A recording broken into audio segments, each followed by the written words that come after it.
Artis Nikita Mirzani kembali jadi sorotan netizen. Nikita diduga melecehkan bacaan sholat. Maghribi salasa raka'atin mustaqbilal qiblati ada lillahi ta'ala takbir. Inilah video TikTok saat Nikita Mirzani membaca niat sholat maghrib dengan suara keras, lalu kemudian tertawa.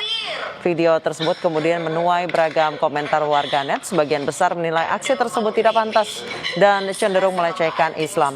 Akibat aksinya, Perkumpulan Anti Diskriminasi Indonesia menyayangkan sikap Nikita Mirzani yang dianggap menjadikan bacaan sholat sebagai candaan. Padi juga mengingatkan agar Nikita tidak membuat konten yang mendiskreditkan agama.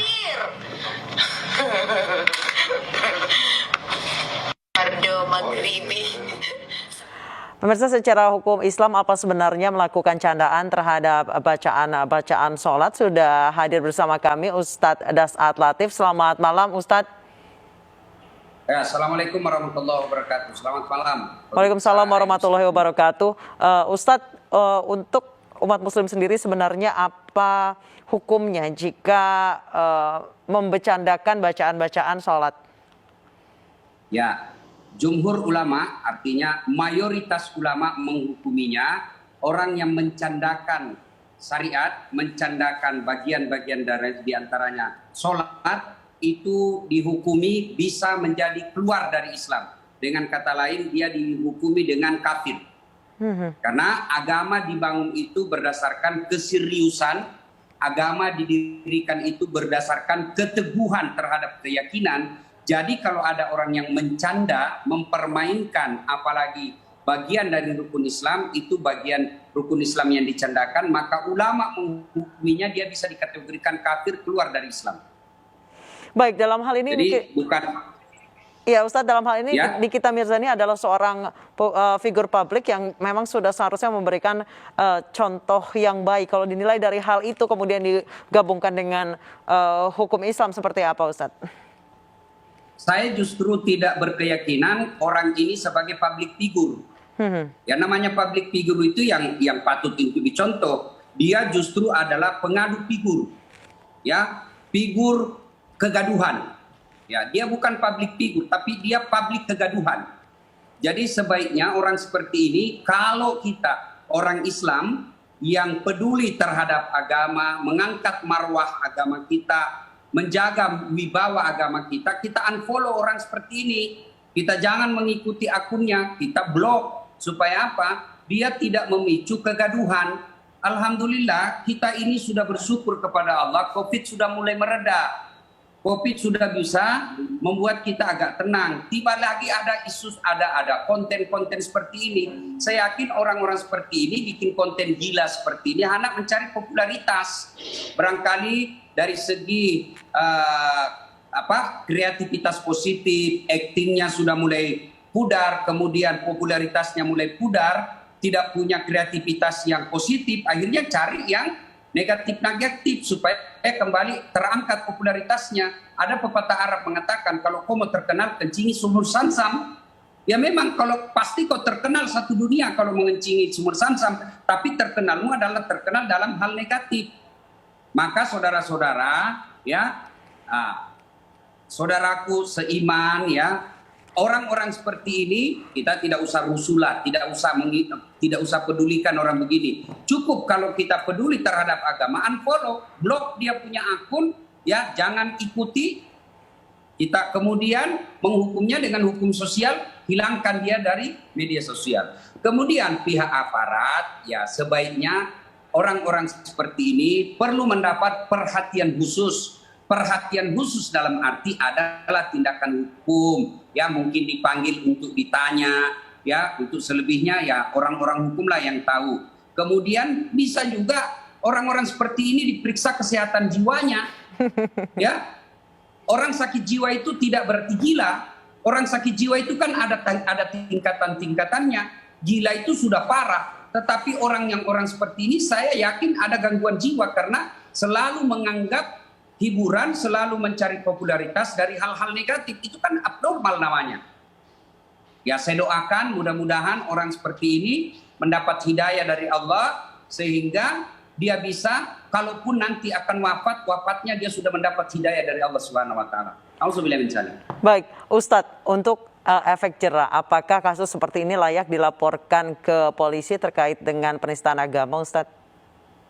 Ya, sebaiknya meskipun tidak ada yang laporkan, polisi kalau melihat kasus seperti ini, ya mungkin ada riak-riak, ada potensi keributan, ada potensi yang mengganggu kemaslahatan umat, ya polisi saya kira harus proaktif untuk memanggil apa motifnya mempermainkan ajaran agama seperti ini, ya tentu perlu digali apa motifnya, sehingga polisi sebaiknya proaktif memanggil. Memanggil itu kan tidak langsung dipenjara, memanggil itu kan tidak langsung dihukum, tapi paling tidak dengan panggilan itu masyarakat menyadari bahwa ada perhatian aparat terhadap orang-orang yang mempermainkan hukum-hukum seperti ini.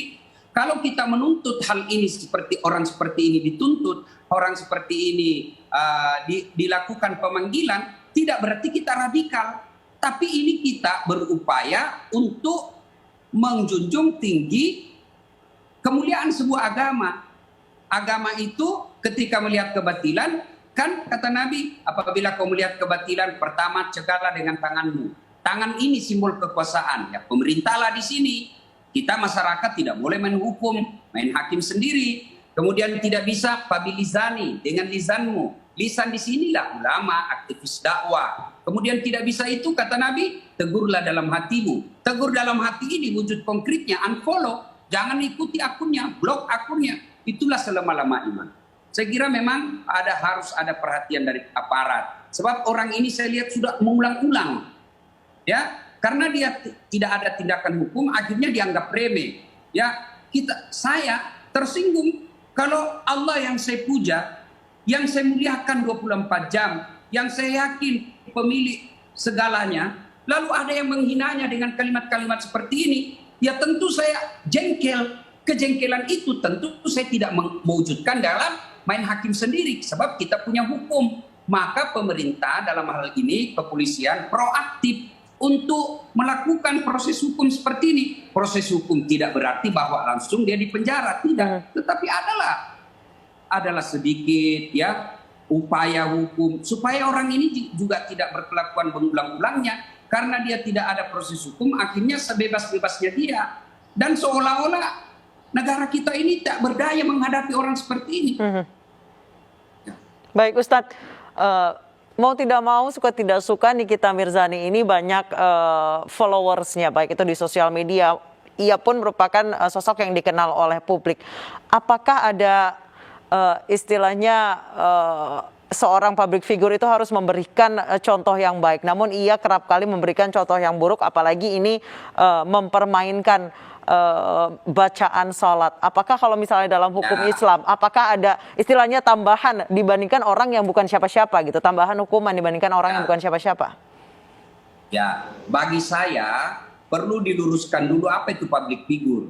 Bagi saya orang seperti ini definisi penting ya, definisi hakiki. Menurut Kamus Besar Bahasa Indonesia, public figure itu adalah orang-orang yang patut diikuti tingkah lakunya, patut dicontoh kelakuannya, dan dicontoh menjadi yang namanya public figure. Dicontoh dalam hal nilai-nilai kebaikan. Ini public figure. Tapi kalau seperti ini bukan public figure, dia sumber kegaduhan. Apalagi yang dia lakukan ini adalah menodai nilai-nilai agama. Bagi orang yang baik agamanya, ya pasti merasa terhina kalau ajaran rukun-rukun sholat, ya praktek sholat dipermainkan, nama mulia, nama-nama Allah, Asmaul Husna dilecehkan. Ya bagi kita orang beriman ini kan sakit hati. Tapi sakit hati kita kan tidak boleh main hakim sendiri. Maka negara ini kita harap mewakililah sakit hatinya umat ini agar orang seperti ini dikenakan hukum. Namanya orang yang banyak followernya, banyak orang yang mengikutinya, apalagi kalau pengikutnya banyak anak-anak SMA, ya banyak anak-anak SMP yang masih labil.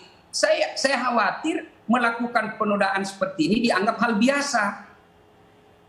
Ya, oleh karena itu ya perlu memang ada tindakan hukum. Nah, tindakan hukum yang saya maksud pelajari apa motifnya, biarlah di pengadilan nanti yang membuktikan dia benar atau tidak. Bukanlah opini yang membuktikan dia benar atau tidak, tapi polisi memanggilnya, menanyainya, kemudian proses hukum selanjutnya, salah atau tidak, biarlah di pengadilan dia dihukum, dibuktikan. Kalau dia tidak bersalah menurut tinjauan hukum di depan hakim, ya tentu kita bebaskan. Tapi kalau dia terbukti menyalahi hukum berlaku di Indonesia, ya dia harus jalani hukumannya, supaya tidak menjadi contoh bagi orang-orang yang lain. Baik, Ustadz, adakah contoh-contoh kisah di zaman Nabi, orang-orang yang membercandakan atau mempermainkan kalimat-kalimat suci ataupun bacaan-bacaan dalam sholat? Pada zaman sahabat ada kejadian seperti ini dan dia dihukum. Ya, ada yang dihukum pancung karena mempermainkan nilai-nilai agama. Tapi kan kita bukan negara syariat Islam, kita tidak menerapkan syariat Islam. Oleh karena seperti ini kejadiannya, maka kita hanya minta kepada aparat, minimal panggillah dia. Dia kan sudah beberapa kali dipanggil untuk ditanyai apa motifnya, ya, supaya apa? Kita ini merasa bahwa memang ada hukum yang berlaku di Indonesia ketika kalian menghina agama seseorang. Baik, Ustadz, kami juga sudah terhubung dengan Perkumpulan Anti Diskriminasi Indonesia, Bapak Edi Prasetyo. Selamat malam, Pak Edi. Selamat malam. Baik, Pak Edi, ini apakah rencananya akan melaporkan ke polisi terkait dengan Nikita Mirzani yang mempermainkan bacaan salat? Terkait hal ini kami masih koordinasi ya dengan tokoh-tokoh ulama beberapa ulama di Jawa Timur maupun di tingkat nasional. Karena kan sebenarnya ranah ini kan MUI yang harus menegur kan gitu loh. Nah, kami kemarin dari Perkumpulan Anti Diskriminasi Indonesia sangat menyayangkan. Karena apa? Kejadian itu 2 hari sebelum Hari Santri Nasional kan gitu. Nah, kami sangat menyesalkan apa yang menyayangkan apa yang disampaikan Mbak Nikita Mirzani itu gitu. Baik, sejauh ini apa langkah awal yang dilakukan, Pak Edi? Kami sih masih teguran lah, teguran saja, belum mengambil langkah hukum kan gitu. Bagaimana? Kami melakukan teguran secara kemarin kan bertugas ya, kita bikin rilis ya kan. Itu aja sih, masih tahapan kami masih di situ. Oh baik, masih mendiskusikan ya Pak Edi ya? Belum Ya. akan melaporkan ke polisi? Ya belum. Kami kan tunggu tokoh-tokoh ulama. Ini kan sebenarnya gini. Kami menunggu respon dari para ulama bagaimana terkait hasil apakah termasuk pelecehan atau penistaan atau penodaan agama kan gitu. Kami Baik. Kan